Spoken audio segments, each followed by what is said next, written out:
instruction program in our Havelock office today. It's September 24th, 2025, and we're here talking about walking into wellness. How to get the most out of your walk, which is good timing. Seasonally, because we're still in the fall, lots of good walking weather left. And also our community care fundraiser, Kilometers for Care, is coming up. So we're prepping by talking about getting the most out of your walk. So walking, one of the easiest, simplest ways to stay mobile and fit.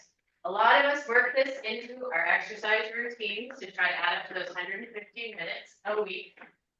But how does walking fit into those 150 minutes?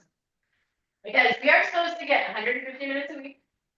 All older adults are recommended to get at least that much moderate to vigorous activity. But what type of walk are you doing if it's in there? So a leisurely or social walk might be part of reducing your sedentary time, but it's not brisk enough to count up to those 150 minutes. You might be going for a brisk walk where you're trying to get a little bit warmer, sweat a little bit, and add up to those 150 minutes. Maybe you're trying to make it extra challenging, do some add-ons to work extra strengthening and balancing exercises into your walk. Because in addition to those 150 minutes a week, we're also trying to add some strengthening and balancing work into our exercise and active routines. Not for some of our classes to come into to add in those elements of strengthening and balancing. So think about before you're going for your walk, what kind of walk are you going for? What's your goal? Are you going for fun, for social time, leisurely, to get outside, reduce some sedentary time? Are you trying to go for a brisk walk? Get your heart rate up, count up to those 150 minutes, trying to reach your goal of getting up to a certain amount of time a week or per day, or a number of kilometers, or a number of steps? Or are you trying to make it extra challenging, working those strengthening and balancing exercises too? So I'm gonna pose a question here to Shannon. And me too. We're gonna grab our whiteboards. Shannon, what's your favorite type of walk? One of those three. Would you pick a social or leisurely walk, a brisk walk by yourself, or a walk for fitness, where you're doing add-ons and something challenging? Those are your choices. Leisurely walk, a brisk solo walk, or a challenging walk. What would you pick? I'll let you write yours down, and then I'll flip mine when you're ready. Okay, Shannon. All right. You can see this, can't see it very well. My favorite walk is with kids. So I usually get my kind of vigorous minutes in outside of my walks. So I like to go for walks in the evenings or on the weekends with my kids, which usually means I'm also running, I'm squatting, I'm moving all different directions, but we're having a lot of fun at the same time that we are getting some extra movement and steps in. And what was yours, Krista? So I would say depends on the day. I always like to do a leisurely walk, whatever family members are joining. But that one is just to reduce sedentary time, to get up out of our seats or off our couch in the evening. So my favorite is actually a brisk solo walk. That one I find I can go at a pace I enjoy. I can get my heart rate up and go by myself and not have to worry about the pace of the other people with me if I'm actually walking for fitness and trying to get some of those 150 minutes. And then if we want to think beyond our social walks or our general fitness walks, sometimes we're walking for a much more specific health reason. If you're maybe recovering from a cardiac event, or you have a cardiac condition, maybe a high blood pressure, maybe you've got atrial fibrillation, or you've even maybe got some conditions with your lungs, and you're walking specifically to either maintain or improve the function of those systems.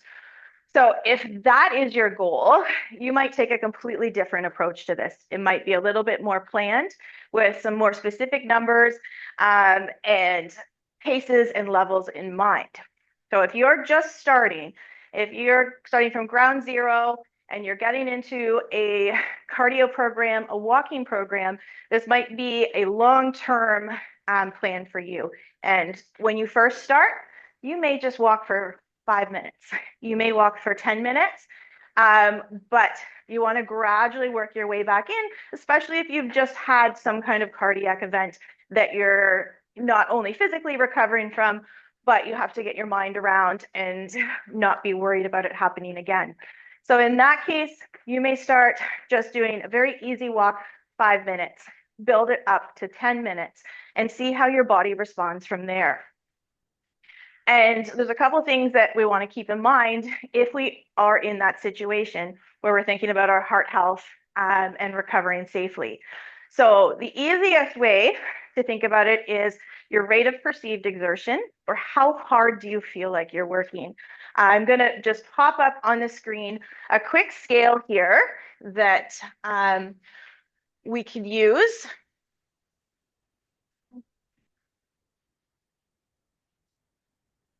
So this is a rate of perceived exertion where it goes from 1 to 10, where number 1 is very light. So basically you're doing anything other than laying down sleeping. And it goes all the way up to a 10, which is your maximum effort. And we want to fall, when we're first starting a cardio rehab type of program, we want to fall around maybe light to moderate, just while we get started. But once we get into that program and we're more comfortable with our body, with how we're feeling, we want to aim to be up into that moderate to vigorous zone. So you start your walk, maybe do a light warm up, 5 minutes, and then you want to start asking yourself, how hard do I feel like I'm working? And then you answer on that scale 1 to 10. And you would ideally like to have somewhere between that 4 to 8 level of exertion. So where you're moderate to vigorous. So if you are exercising, you're walking and just say, okay, how hard do I feel like working? Out of 10, it's a 2. Okay, maybe I need to pick it up. I'm going to walk a little faster, maybe move my arms a little bit more or pump my knees higher.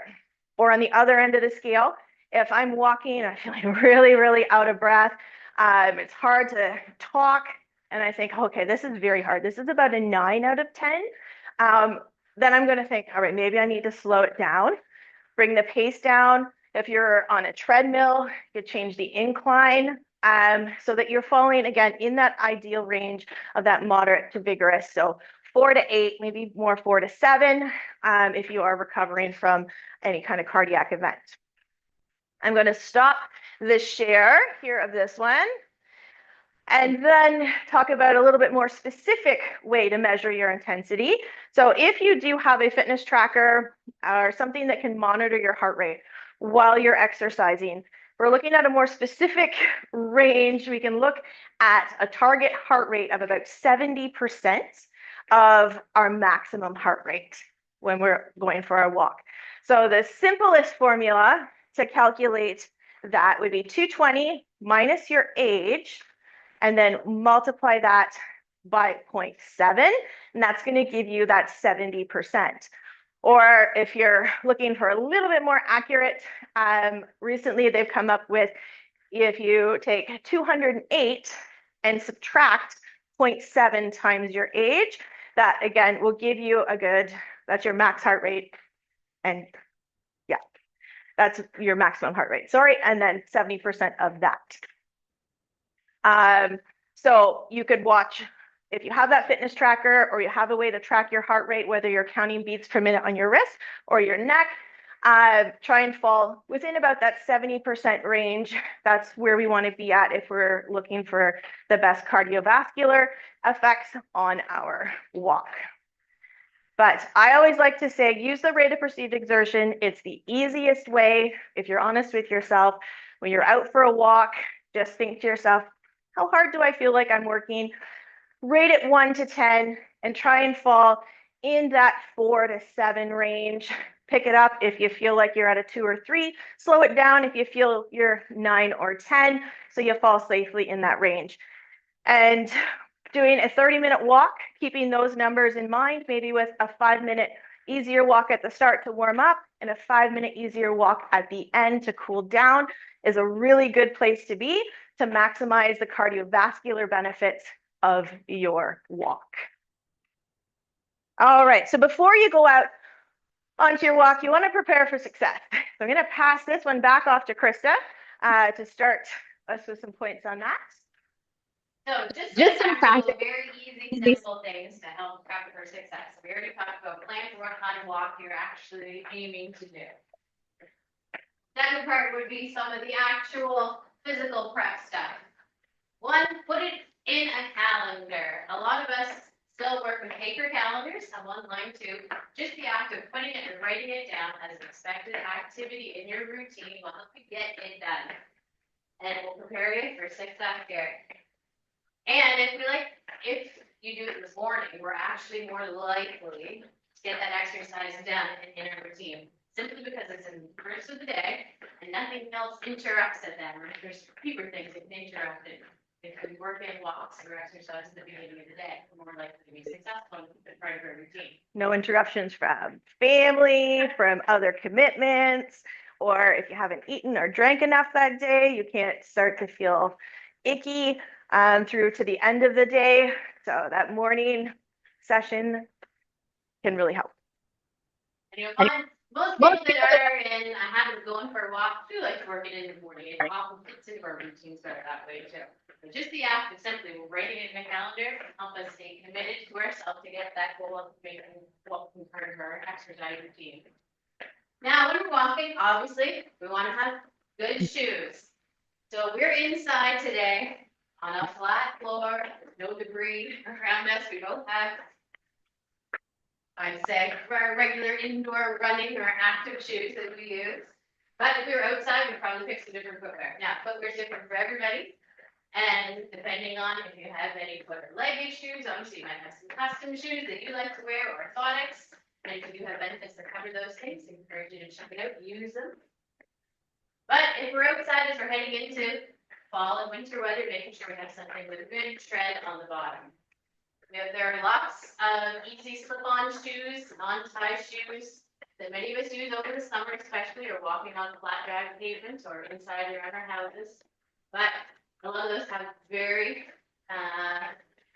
slippery soles and flat soles with no tread. So as we come into fall and winter, we'll look for something with a bit more of a tread for outside walking if we're going inside. Obviously, we want to check the weather report before we go. Let's prep for success here. Make sure you're checking the weather before we head outside. And, as I'm sure everybody's adults in their life told them at some point, they go in layers.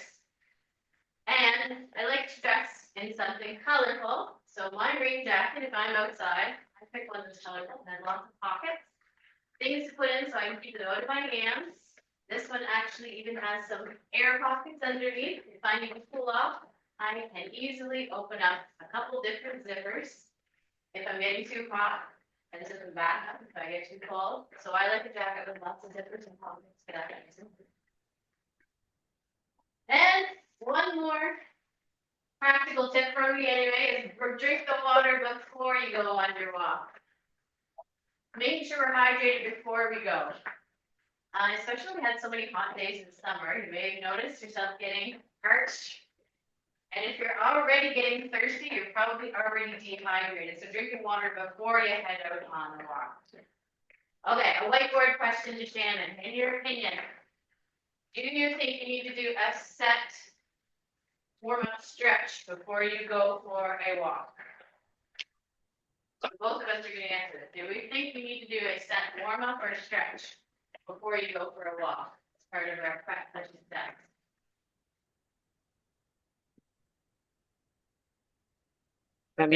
Yes, you can go first. Okay. My answer, a general one, is I'm going to say no. Overall, we don't need a big set warm-up stretch before going for a walk. And here's my rationale for that. Is it usually when we're getting up and ready to go for a walk, the walk itself is part of the warm-up, but also the getting ready for the walk is part of the warm-up. Putting on shoes, getting on jackets, layers, hats, gloves, getting out the door. So that is enough for me, usually, of range of motion, move my arms and legs around as part of a warm-up. But I would do a bigger stretch at the end. I think it would be more beneficial when our body is very warm at the end of our walk to be doing a bigger stretch session at the end of the walk. But Shannon, what's your opinion on that one? My answer is both no and yes. Depends on what we're doing. So going for a social leisurely walk, don't really need to warm up. But if we're going into a walk where I'd mentioned a few minutes ago, for our cardiovascular fitness, where we have a goal in mind and we're going to be working a little bit harder, absolutely, we want to give our body a chance to warm up. So if we are doing that cardio workout where our goal is to improve our cardio fitness, we do want to do a bit of a warm up, give our blood vessels time to expand and our heart rate to come up a little bit, until we get into the more intense part of the workout program. Because while our heart rate increases pretty much immediately when we start a little bit of a harder exercise, it does take a little bit of time, few minutes, 5 minutes or so, for our blood vessels to respond and also expand. And before we start doing something too vigorous or intense, we do want to allow that time so that we can get that increased blood flow through our blood vessels and get our best performance and be the safest through our exercise. So no and yes is my answer. Nice leisurely walk, just go for the walk. But if fitness is your goal, if you're aiming to work a little bit harder, take that time, do a little bit of a warm up to let that heart rate and those blood vessels start to increase and expand. I can't picture Shannon doing a leisurely walk, so I'm surprised. You can see even here, she's going back and forth when I'm staying on this spot. That's my joke when I run my classes, is that you can march in place, but I can't stand still long enough to do that. All right, another question to both of us here. Okay, what is your number one piece of advice to prepare for a walk? I'm gonna let Shannon go first for this one. I'm gonna erase my thing. It'll be funny if you come up with the same answer, but Personally or professionally? practically, I'm practically speaking.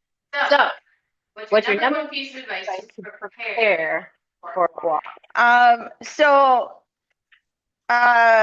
Personally, is a babysitter. Because if I'm doing anything for fitness, there's no way my children can come along, so I need somewhere for them to go. But if I'm talking more seriously, for me, I need to make sure that I'm adequately hydrated, that I've fueled, and that I also have fluid and fuel if I need it for when I'm out on my walk. So that's kind of coming with preparing my equipment for the walk, which I'll talk about in a few minutes. I'm going to let Krista tell you her answer here first. My answer is pretty simple. To prepare for a walk, my best piece of advice is to go pee. Oh, that's a good one too. So to drink lots of water beforehand, and especially if it's in the morning, often a lot of us have had tea or coffee too. Yeah. To go use the washroom right before we head out the door, if we're doing it outside, walk our head anywhere.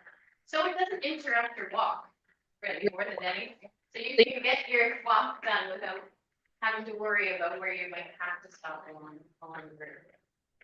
All right, so we're ready for success here, but we do need some safety reminders.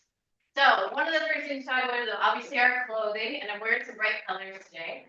If you're walking outside, especially as times are changing here, it's a little darker in the morning still for a morning walker. I'm wearing bright clothing today. I got yellow and orange on. I tried to mimic the colors that are on road signs that stand out the most to drivers. But Shannon has a number of accessories too. Yeah, so I can go over mine now. If you are someone who wants to carry drinks, snacks, safety equipment with you, and I know personally this is what I wear when I go for my runs. This is a vest. This way I don't have to carry anything in my hands. So I'm free to use them if I need to, catch myself if I happen to trip or fall. I don't have a bunch of things in my hands. In this vest, I can have fluid, so I can take water. There's pouches in the front. There's a big pouch in the back if I wanted. And then also I want to think safety. I live out in the country. So safety for me is more kind of wilderness, what could happen. So in my vest, usually I'll have a dog spray, coyote spray, If I have the stroller with me, usually I carry a bear spray. I also usually have a knife tucked into one of the pockets. Always got to have some kind of lip stuff because I don't like to have dry lips. If you're going for a really long walk, this is a lot. I carry a lot. I'm hyper prepared. A little bit of an anti-chafe stick there. Of course, got headphones if you're going to listen to music. I only ever put one in if I'm out. I want to be able to hear what's happening around me, whether I'm on the road. I want to listen for cars. If I'm on the trail, I want to listen for other people or animals around me. There's cyclists coming, other walkers. I want to be aware of that for my safety and their safety. And then also there's something I carry when I can hide it from my children because I don't want them to send it off. It's a little sound alert thing. It just clips on. And with it, if you just pull it, it'll start blasting a really loud alarm, beep, beep, beep, notifying someone that you need help. So a vest of some sort. You can also get waist belts that'll carry water and all your necessities. This one, I can even fit my phone right in my front pocket here. Everything is on me. My hands are free, ready to react. And I have everything I need for the next 15, 30, 60 minutes, depending on how long I'm out on the trail. All right, some more safety tips, some practical things, especially for those of us that live A little outside the city boundaries. Your route. If you are going by yourself, it is a smart idea to tell somebody where you're going, or mark it down, or just jot down on a piece of paper before you leave the house where you are going. Your trip plan. So letting somebody know or writing it down. Also to have a phone nearby, but not in your hands. So hopefully somewhere you can tuck it in. Answer pockets. There's lots of clothing in with pockets, especially for phones, your jackets. So there's lots of places we can tuck those in pockets without having to hold on to them. But to have it in case you need it. Rural roads, sometimes we have to mix up our traffic safety rules, like walking on the left side of the road always. That's one. And rural roads, it doesn't always make sense. We go on the visibility, someplace where you can see drivers if you're on streets where roads are still going, or maybe even firm vehicles, versus if you're on a trail, making sure our phone is nearby in case we get lost or something happens and we need some help. Now, part of safety is talk tests and making sure you're not overdoing it. So Shannon talked already, showed you the chart about the rating of perceived exertion and trying to aim for that between about a 4 and a 7 or 4 and an 8 level, between a 1 and a 10. So I'm going to test you right now. How are you feeling? Can we talk to each other? I think we can. So we're not out of breath. We can still carry on the conversation, but I am feeling warmer. I'm definitely feeling warmer. I took off some layers, but I'm not out of breath. I can still speak. So I know I'm not overdoing it. I'm working at an okay level right now. Okay. You need to make sure you can get back. When you walk out, you don't want to overdo it and be stuck however many kilometers from your home and not able to safely get back to your vehicle or to your home. And one of the ways to do that is to plan your route. And Lee's perfect in talking about keeping it up for motivation. So you've made a plan, you've made your route, you've got all your gear, you know who you're going with and who you're not going with. But one way to keep us motivated is to track our progress. So tracking the routes that you do, the number of kilometers, or the number of minutes, or the number of steps. You can make it as complicated as you like. Some people do like to aim for the 10,000 steps a day, which is a great simple goal if you have a step counter or pedometer on your watch. I like to aim for time. I feel like that is the simplest way to go. Trying to get those 150 minutes a week, time is the simplest way for me to measure out.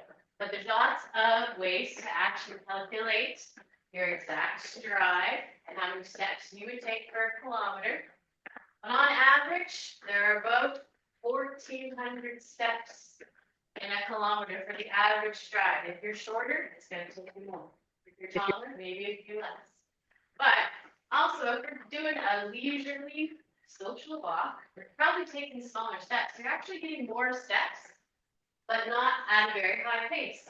When you're walking at a brisker pace, you like to take a bigger stride, fewer steps. Well, I've already taken close to 2,500 steps so Mhm. far just during this webinar.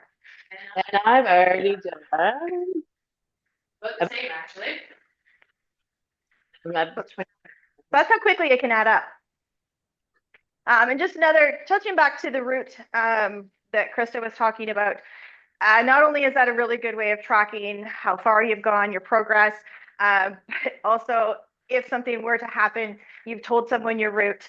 Like when I go out for my runs, I'll let my husband know. I'll be like, all right, I am leaving from this point. I'm heading that direction. If I'm not back in 2 hours, come looking for me. So he knows exactly where to go look to make sure I'm not laying on the trail somewhere. So not only is it really good for goal setting and tracking your progress, it's also really helpful for safety and if anything were to happen along the way. And another reason to bring them them. too, not only for safety, but for motivation. So if you have someone that you enjoy walking with, whether it's for that leisurely walk or for a brisk walk or one for fitness or some extra challenging moves, bring someone with you to keep you motivated, keep you accountable. You have someone else you regularly go with, and someone to keep an eye on you too if you're worried about safety. Now, music is also a way to keep us motivated. We use it in a lot of our classes too. And if you have a favorite song you like to move to, you can put it in our chat here. But listening to music can help us keep motivated and help us keep a steady pace too. If you are looking to keep up a certain pace and keep your heart rate up and try to keep a little bit sweaty and warm the whole time, sometimes having music on can help us do that, keep that steady pace.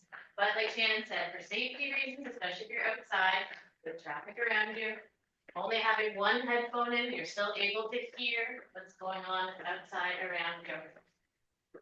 So, time for another question. Shannon, what's your favorite song to walk to? Okay, I'm gonna write this down. Trying to do this in mirror image. I'm just saying that too. Okay, I don't know if I spelled it right backwards. We're gonna find out. Okay, my favorite thing or my most consistent thing is audiobooks. So I either use one of my like a couple different audiobook services that I use, but most consistently, I'll flip one of those on. I'm a huge nerd, always love learning new things. So I get to learn and get my workout, get my fitness in at the same time. Unless, of course, my brain is not in the mood to absorb anything, then I'll just throw on any old playlist. But if I can, an audiobook's the way I'm going to go. So I would say my favorite song to walk to would actually be nothing. If I'm out for a walk, I generally don't put music in. I like to have my ears free to hear what's happening around me. But when I do go for a walk, I think I mentioned this in my classes before too. This is the song that always just pops into my head. I can't help it. I would walk 500 miles, 65 flavors. And that one just has such a steady beat, it makes you want to start marching and stand upright. So that one always pops in my head. If you have a favorite one to walk to, pop in the chat there. All right, now let's talk about adding on ways to actually add some extra into your walk. So I'm going to talk about ways to add extra without adding anything. So one way to make your walk a little more intense, a little more challenging, would be to change the route and the landscape of it, especially if you're outside. So working in hills. And if you're inside on a treadmill, that's usually a very easy thing to do. There's usually one button on your treadmill that you can increase the incline to make it go uphill a bit. But if you're outside looking for routes that can take you up gradual and down gradual hills, or outside stairs even. Some of the community spaces we have, you can work stairs, even short sets of stairs, and do our routes. So Shannon, question to you. If you were going to add hills or stairs into your walk, you came upon both, you had a choice for routes potential both. You had to pick one or the other. Hills or stairs, what would you pick? Okay. I am going to say stairs. Oh my goodness, I did that all right. Because stairs have a handrail if I get tired. Also, my own personal biomechanics and anatomy, I've got some compartment syndrome in my lower legs. For me, going upstairs is less painful than walking up a hill. So I will choose that over going up a hill. Okay, so this is just personal preference. I'm I'm gonna gonna say say, hills. For me, For me, I always pick hills. I always prefer to walk outside versus inside. However, it depends on where I am. If I'm at an arena, there's always stairs. I'll go up and down stairs sometimes. But if I'm outside, I would always pick hills for me. For a couple of reasons. I just like the scenery of hills, natural hills versus man-made stairs. But also because of my vision. I wear progressive lenses, and going upstairs for me to look at the steps sometimes it's tricky looking over the bottom of my progressive lenses. So actually, I prefer to go on hills where I'm not so conscious of my foot is hitting the stairs, especially outside stairs with often aren't as uniform as stairs. All right. We didn't even plan that. Our whiteboard answers are not planned, so it just No, they're not. This is all surprise. it has worked out very well. Another way to add it on, make your walk a little more challenging, switch up the route. You might be in a routine of doing the exact same route every weekday or maybe every day. Then you switch up the route. You can switch the direction of it. Make it a little more challenging that way. Doing longer routes, shorter routes. With hills, without. Another way, obviously, to change the heat. So make it start at a slower pace, like By saying for the first 5 minutes or so. And maybe you have a goal of a certain number of minutes, walk a little quicker. You can feel yourself getting a little warmer. Or maybe you have a goal outside to say, I'm going to get to the end of the block. I'm going to walk faster to get to the end of the block and then slow down. But doing little patches of faster paces throughout the walk can help add up to those extra muscle strengthening activity that we need. Now, also, we can add in lots of different moves. And I've talked about this in a number of our classes too. Instead of just walking forward, there's so many ways we can challenge our body by adding different types of steps into our walk. Like backwards. Like backwards. And then Shannon's been the best example of this. So backwards walking is actually one of the better ones we could do to add on in our walk. And if any of you have ever traveled overseas, you may have seen full tracks of people walking backwards. It's a popular exercise in Asia. A lot of people doing backwards walking around tracks. It's fantastic for our balance. So adding even just a few backward steps, big ones, small ones, part of your walk, can be adding those extra muscle strengthening and balance challenge minutes into your walk. Also lunges. These in many classes too. Taking a big step, trying to get that back knee towards the ground. Forwards and backwards lunges as well. So adding a few of these different steps, even side steps, into our walk. High knee with a pause can help with your balance and stability through the pelvis and your core as well. So many things we can do without any additional equipment. Just our body, making it a bit more challenging. But if you want to add on, Shannon has some other props and things you can use. Yeah, so whether you want to add on either to make the walk more challenging or to make the walk easier, you could always use a set of poles. So with community care, if you've taken a good look at our schedule, or maybe you're someone who already participates in these, we do have pole walking classes. Right now they run every Tuesday. And there's two kinds of poles that we can use. So I will first talk about, these are the activator poles. So these ones are more of a rehab pole, or they're actually used for a little bit of extra support, stability, or balance. And when we're using these ones, we're using them out in front of us. In terms of height, we want the elbow to be at about 90 degrees. And then we're stepping with one foot and bringing the pole out in front on the opposite side. And we just continue to do that. I'm going to come into Krista's space here now as I walk, walking back and back this way. We also have people using these in some of our balance, bodies and balance classes. Just to give them a little bit of extra support as they're actually doing some of our walking and our gait training exercises to help strengthen their muscles and improve their balance. So if you're a little unsteady, these are a great option. I prefer them over a cane because they're giving you support on both sides. They're keeping you center. Whereas when you have a cane, you end up leaning more towards one side. So if you're out for a walk, we want our body to stay nice and strong and in the center. These are a fantastic option.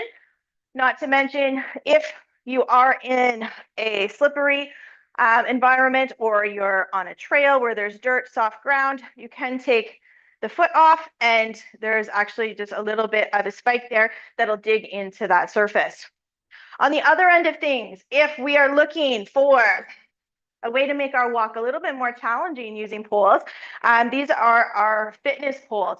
So these ones, when set up, will actually be a little bit higher. And that's because we don't use them out in front of us here. They're actually going to be behind us. We do the same pattern, so it's opposite arm with leg, but with these ones, we're going to get some extra work for our upper body, through our arms, our shoulders, and our core. So when my left foot goes forward, my right hand is taking that pole, and it's actually pushing into the ground behind and helping push me forward. Now, as I push forward, this ground's a little slippery. Outside, it's not usually like this. I am using my core to keep myself centered. I'm using my shoulders, my upper back, the backs of my arms. I'm getting a full body workout from just walking by using the poles. So I'm going to go across. You're going to see me come into Krista's space here soon, and I'm going to push into the ground with the pole as I walk to get extra activation through my core, through my shoulders, through my back, and my upper body, giving me a much more vigorous walk than if I was walking without them. And the first time I went for a walk with those poles, I think it was 0.7 of a kilometer. I was shocked. I was sweating. I was tired. I was sore. They're much more challenging than you think they're going to be. Other options is you could have weights.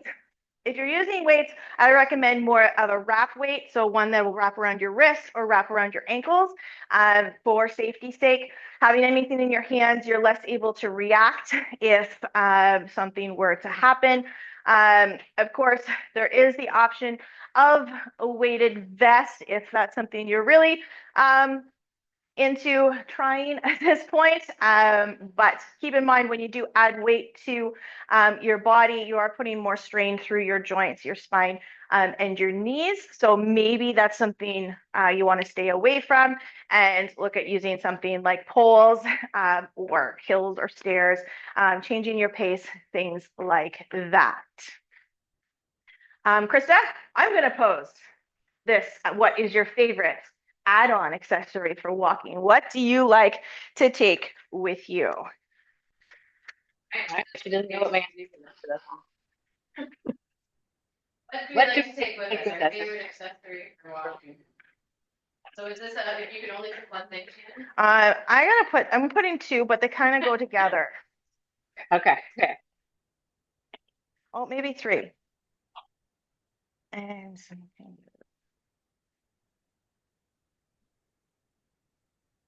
Can't write this backwards. I'll just say that. Okay, Krista, you go first. I added one. So my favorite thing to add on or bring on a walk? Nothing. I do not like carrying anything when I am walking. I put maybe gloves because as long as they're little tiny ones, I can shove in my pocket. So if my hands get cold, I can take out one or both. And often I will take out one if I get hot and shove it in my pocket. But I do not like carrying anything. I like to have my hands free in case of a fall too. But I don't enjoy carrying anything extra. So gloves, maximum shoved in my pocket. Say with a phone, tucked away. That's it. How about you? All right, so this is going to be a surprise given the fact that I'm wearing a vest that can carry lots of stuff. Or if I'm not wearing the vest, I usually am running with a stroller where I can put lots of stuff. So I put two things, but really there's a third, and then I could go on from there. But I'm going to say whether it's myself alone or whether I have my kids with me, snacks and drinks. So if I have my vest on here, I'm going to have drinks in my little water bottles on my front. I'm going to have maybe some little small snacks stuffed in my pockets here. If I've got a stroller, I'm going to have my water bottles put in there, maybe some snacks thrown in there, whether it's to hydrate myself, refuel myself, or to entertain my children if they're in the stroller on a walk with me. Those are things that can be an absolute lifesaver. My third add-on is some kind of audio. So whether it's my phone and headphones with an audiobook or some kind of music, it get kind of, it gets a little quiet sometimes if you don't have that and you're by yourself. So those three things are kind of my key things that you'll usually find with me regardless of what I'm doing. All right, I asked Shannon to come up with some suggestions for places to go for walks. And you can always check out our past newsletters too. They would have had our whole walking locations of places that we walk all over the city and county areas. So those are some great suggestions for walking spots. But Shannon, do you have any other suggestions? So I'm out, well, I guess Chris feels about in this area too, in Hastings, Norwood, Havelock area. So my favorite place to go, and this is where I go back to time and time again, is the Trans-Canada Trail. There's usually various points that you can go, whether you have to drive there from your home or you can park. The trail is fairly well maintained. And there's often other people on the trail, so you feel safe. You don't feel kind of isolated all by yourself. So that's usually my go-to place to go for a walk. I know here in Havelock, there's some trails all around, but I always come back to that Trans-Canada Trail. I always tell people, just do what you can though. So like there's some people, go walk on your driveway, walk back and forth on the driveway. If you don't feel comfortable going far away, just get outside, walk to the end of the driveway, turn around and come back. Do that 4 or 5 times to get you started. And you can build from there or just keep doing that and just add more to it. There's always an option. I've had participants in the past tell me that they've just gone down into their basement and they've walked lengths of their basement. They set a time and they walk back and forth doing that. Or some of the classes we run are in retirement homes, and they actually have measured the distance around the hallways on certain floors, and they create their own walking track with that. And it's 1 kilometer if you walk so many laps around that hallway. So there's always options. How about you, Krista? Where's Same Shannon, I'm in the same neck of the woods. I like the roadside trails around here. Actually, the ones in Hamilton County, the Beagle Club Road. There's some beautiful ski trails there that are open this summer to walk on. If I was going to pick my favorite spot, I would just say my neighborhood. Walking around my neighborhood in the evening is my favorite spot to go. But if I wanted to go indoors somewhere this winter, the new Miskin Law Arena in Peterborough has a beautiful indoor walking track, which would be great to use this winter. So, I guess we should report our steps. I am, Steps we got. oh gosh, 2,500, 3,500. I'm up to 4,000 steps now. Almost at 5,000. Almost. Almost. All right, so our summary top tips, Shannon. What is your top tip about walking? Just get out there and start doing it. Stop saying, I'll do it tomorrow, or I'll start on the weekend. Just start now, start where you're at, and just keep going. So just make the decision that tonight I'm going to go out and I'm going to do a 10-minute walk after dinner, a half-hour walk. And then each day, continue to make that decision. Don't put it off. Just get started. Start where you are with what you have and how you can. And every day you'll be a step ahead of where you were. Krista? Just motivate. Mine is keep it simple. So I usually don't even wear a step counter or this for my daughter, just so I can count my steps today. I like to keep it simple. Try to work it into my routine in the morning if I can, but my best one piece of advice is walking is not enough. You gotta add something else, whether it's that extra challenging stuff during your walk or an additional class that adds weights or some sort of balance, coordination training. But just walking forward is not enough. That's a great start, but we gotta add some more things in there, especially if it's train our body to respond to and prevent falls. And then one more thing we are going to mention, if you would like to set a goal and you'd like to do it for a good cause, coming up in the month of October, we do have the Kilometers for Care fundraiser with Community Care. I'm going to bring up the poster now to show you, but you get to set your own goal with this. And you can choose what you want to do. Do you want to say walk 5 days a week for the month? Oh, that timed out. Okay. Let's see if I come back. Of course, there we go. Oh, there's, oh, I don't want to bring too many names onto that. So I'll have to, we'll share this in our newsletter coming out. You'll also see it on our website. But the Kilometers for Care fundraiser, you can set your own goal. You can do your 5 days a week. You could say, I'm going to walk 100 kilometers in the month of October. Set something that's doable for you personally. I'm reaching on mine. Setting a big goal. This is not going to be easy for me this year. My husband and I, we have signed up for a half marathon in Toronto on October 19th. We have 2 little kids, so we are not able to train as much as we would like. So this is a big goal for us to complete that half marathon. So it could be something like that. You want to attend a fitness event, do something like that, and then get people to sponsor you, people to donate to keep you motivated. I know that works for me, knowing people are expecting me to do this. And then on October 22nd, we are hoping to have a big wrap-up event with some of our fitness classes and a walk together to kind of wrap up the whole event. Or if you weren't able to do your own challenge, you could just decide you're coming that day and you're going to do a class or you're going to do a walk with us. Every person involved is going to help us. We're trying to raise money for Community Care Peterborough. We are a nonprofit organization, and we're trying to reach as many older adults with our exercise and falls prevention program as we can, and we support a number of seniors in the community with this fundraising money. So if you can, join in, set a goal, or support someone who has signed up for this. I think that's all we had to talk about today, Krista. Right. We'll send our notes to our members in our next newsletter, but thank you for joining. And our final step count. All right, I am up to about 4,500 now. 4,500. I'm taking little baby steps. She got a harder workout. I also stopped doing a lot of steps when I was doing the polls and such. So thank you for joining, and we will post this online. Yes, this will be coming online. Thank you very much. Thank you, and hope to see you at Kilometers for Care in October.